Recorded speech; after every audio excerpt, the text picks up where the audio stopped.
والصلاة والسلام على سيد المرسلين وعلى آله وصحبه أجمعين ومن تبعهم بإحسان إلى يوم الدين. أما بعد، فقد قال النبي صلى الله عليه وسلم أن بايعنا على السمع والطاعة في منشطنا ومكرهنا وأسرنا ويسرنا إلى آخر الحديث. الحمدللہ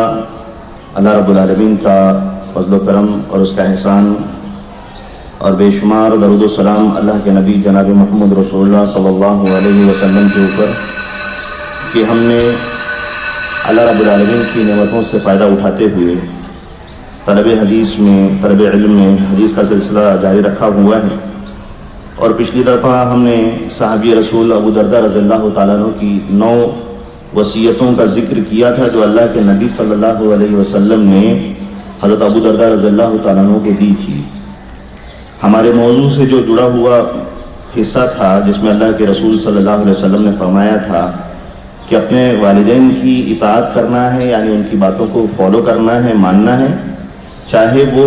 ہمیں دنیا کے تعلق سے ایسا کوئی حکم دے جو ہمارے مزاج کے خلاف ہو، شریعت کی مخالفت نہ ہوتی ہو. اسی میں ایک حدیث کا ایک جو ٹکڑا تھا جس میں اللہ کے رسول صلی اللہ علیہ وسلم نے فرمایا تھا کہ وَلَا تُنَازَعَنَّا وُلَاةَ الْأَمْرِ، کہ اللہ کے رسول صلی اللہ علیہ وسلم نے فرمایا تھا کہ جو مسلمانوں کے خلیفہ ہیں، بادشاہ ہیں، امیر ہیں، لیڈرز ہیں، ان کے تعلق سے ایک تاکیدی حکم دیا تھا زور دیتے ہوئے. عربی گرامر والے جانتے ہیں کہ کسی بھی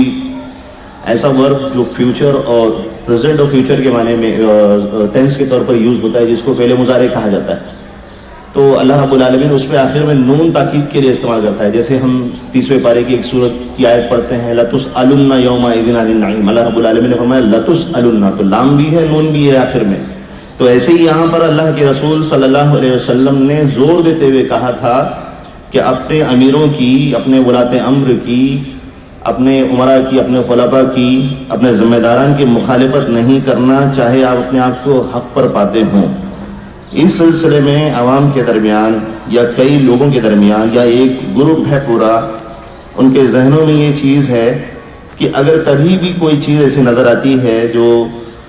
سمجھنے کے لائق ہو، اسے پیچھے ہٹا جا سکتا ہو، لیکن مسلمانوں کی ایک جماعت اس کو ایشو بنا کر اس میں اختلاف کرتی ہے. اور اختلاف کے بارے میں قرآن کی آیت میں اللہ رب العالمین نے فرمایا ہے کہ تمہاری ہوا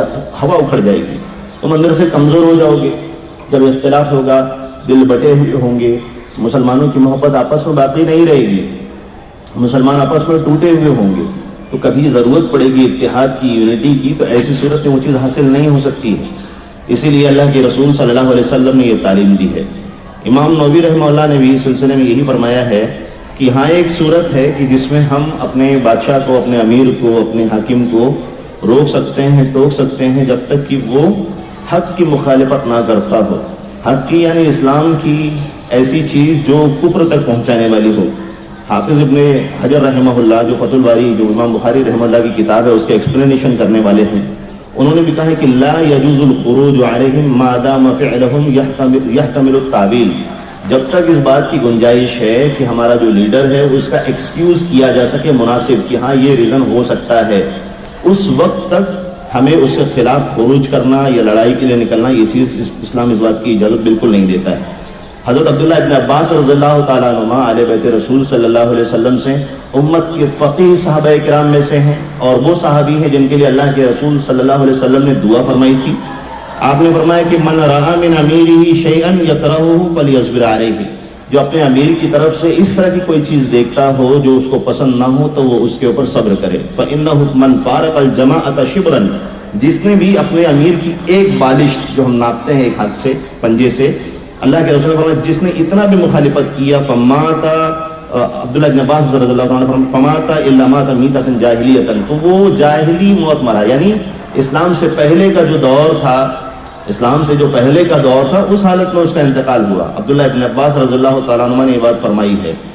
اسی طرح سے ابن بطال رحمہ اللہ یہ بھی ہیں، بڑے عالم ہیں، بخاری کی شرح کرتے ہیں، انہوں نے بھی یہ بات فرمائی ہے جو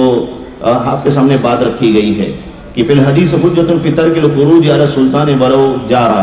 اگرچہ تمہارے اوپر بادشاہ ظلم بھی کر رہا ہو، تمہارا حق چھین رہا ہو، فقہا کا اس بات پر اجماع ہے کہ جو سلطان ہوگا، جو بادشاہ ہوگا، اس کی بات کو فالو کیا جائے گا، اس کی بات کو مانا جائے گا، اس سے مخالفت نہیں کی جائے گی۔ اسی طرح سے عبادہ بن صامت رضی اللہ تعالیٰ عنہ کی ایک حدیث بھی ہے صحیح سنن نسائی کے اندر، اور اسی مفہوم کی روایت اللہ کے رسول صلی اللہ علیہ وسلم سے بخاری کے اندر بھی منقول ہے کہ اللہ کے رسول صلی اللہ علیہ وسلم نے ذی الحجہ کے مہینے میں صحابہ کرام سے ہجرت سے پہلے 2 سال پہلے اللہ کے رسول صلی اللہ علیہ وسلم نے ایک بیعت لیا تھا۔ کچھ علم کے طلب کرنے والے عبادہ بن صامت رضی اللہ تعالیٰ عنہ ایک صحابی ہیں، ان کے پاس علم سیکھنے کے لیے گئے تھے، بیماری کی حالت میں مریض ہیں، بستر پر ہیں، ان کی عیادت کر رہے ہیں اور ان سے حدیث بھی سیکھ رہے ہیں۔ اور ہم بھی اسٹوڈنٹ ہیں، ہمیں بھی علم کا جو جذبہ ہونا چاہیے اس کو بہت شارپ کرنے کی ضرورت ہے۔ اللہ کے رسول صلی اللہ علیہ وسلم سے کے صحابی سے ملاقات ہوئی، پہلے ان کو دعائیں دیں اور اس کے بعد پھر انہوں نے کہا کہ اللہ کے رسول صلی اللہ علیہ وسلم سے آپ نے کوئی حدیث سنی ہو تو اس کو ہمیں بتا دیجئے۔ تب انہوں نے ذکر کیا کہ اللہ کے رسول صلی اللہ علیہ وسلم سے ہم نے اس بات پر بیعت کی تھی، ایگریمنٹ کیا تھا کہ اللہ کے رسول صلی اللہ علیہ وسلم کی ہم ہر حالت میں، امیر کی ہم ہر حالت میں اطاعت کریں گے، اس کی بات کو مانیں گے، فی منشطنا و مکرہنا، جو بھی ایکٹیویٹیز ہوں گی ہم ان ساری چیزوں میں شریک ہوں گے، چاہے وہ ہمیں پسند ہی کیوں نہ ہو، ہماری آسانیوں کے وقت ہوں، ہماری مشکلوں کے وقت ہوں، وَأَثَرَةً عَلَيْنَا، اور وہ چیز اگر اس نے ہمیں انتخاب کیا ہوا ہے یا ہمیں سلیکٹ نہیں کیا ہوا ہے، ہم خود کو حق پر سمجھتے ہیں، کسی اور کو اس نے سلیکٹ کیا ہوا ہے، کسی بھی صورت میں ہم اس کی مخالفت نہیں کریں گے۔ إِلَّا أَن تَرَوْا كُفْرًا بَوَاحًا، اللہ کے رسول نے فرمایا چاہے یہاں تک کہ آپ اس کی طرف سے کوئی کھلی کفریہ چیز نہ دیکھ لو، اس وقت تک اسلام نے اس بات کی اجازت نہیں دی ہے۔ یہ اس تعلق سے یہ باتیں آپ کے سامنے آ چکی کہ اللہ کے رسول صلی اللہ علیہ وسلم نے زمین پر امن کو باقی رکھنے کے لیے اس بات کی اجازت بالکل نہیں دی ہے کہ کوئی مسلمان کسی دوسرے خلیفہ یا لیڈر کی خلافت میں کھڑا ہو اور بغاوت کرے، زمین پر امن و امان کو خراب کرنے کی کوشش کرے۔ ایک اگلی حدیث اللہ کے رسول صلی اللہ علیہ وسلم نے فرمایا جاء رجل الى النبي صلی اللہ علیہ وسلم يريد الجهاد فقال احي والداك قال نعم قال ففيهما فجاهد۔ اللہ کے رسول صلی اللہ علیہ وسلم کے پاس ایک صحابی فرماتے ہیں کہ ایک آدمی آتا ہے، ایک صحابی آتے ہیں اور اللہ کے رسول صلی اللہ علیہ وسلم سے کہتا ہے کہ میں جہاد کرنا چاہتا ہوں۔ جہاد بعض حالات میں فرض ہو جاتے ہیں، اس کا حکم بدلتا رہتا ہے اور یہ اسلامک اسکالرز کی نگرانی ہی میں ہوتا ہے۔ ایسا نہیں ہوتا کہ منمانی کچھ لوگ کھڑے ہوئے لکڑی پتھر ڈنڈا اور ہتھیار لے کر اور اسلام کے نام پر وہ لڑنا شروع کر دیے، اس بات کی اجازت اسلام میں نہیں ہے، کرپشن ہے، فساد ہے۔ جب تک کہ کسی کی اگوائی اسلامک لیڈر ہمارے نہ کرتے ہوں، اس بات کی اجازت نہ دیتے ہوں، فتویٰ نہ دیتے ہوں، حکم نہ نکالتے ہوں، فتویٰ اپنے آپ میں لوگوں نے بدنام کر کے رکھا ہوا ہے، یعنی جب تک اس مسئلے کی علمی شریعت کی وضاحت، علمی شریعت کے ذریعے سے حوالہ نہ دیتے ہوں، وضاحت نہ کرتے ہوں، کسی بھی مسلمان کے لیے اس بات کی بالکل اجازت نہیں ہے۔ جیسے کہ جنگ آزادی کے ٹائم پر مسلمانوں کے لیڈرز نے، اسلامک علماء نے فتویٰ دیا تھا اور الحمدللہ مسلمانوں ایک ساتھ مل کر انگریزوں کے خلاف لڑائی لڑی تھی۔ تو صحابی کہتے ہیں کہ اللہ کے رسول صلی اللہ علیہ وسلم میں جہاد کرنا چاہتا ہوں۔ تو صحابی کو اللہ کے رسول نے فرمایا احی والداک، کیا تمہارے ماں باپ زندہ ہیں؟ صحابی نے سوال کیا جہاد کرنے کے لیے کہ اللہ کے رسول صلی اللہ علیہ وسلم میں جہاد کرنا چاہتا ہوں، اس زمانے میں ضرورت تھی۔ تو اللہ کے رسول نے فرمایا، پوچھا کہ تمہارے پیرنٹس زندہ ہیں؟ اللہ کے رسول صلی اللہ علیہ وسلم کو جواب دیا گیا ہاں۔ قال ففیہما فجاہد، تو اللہ کے رسول صلی اللہ علیہ وسلم نے فرمایا کہ جاؤ ان دونوں کے ساتھ رہ کر جہاد کرو۔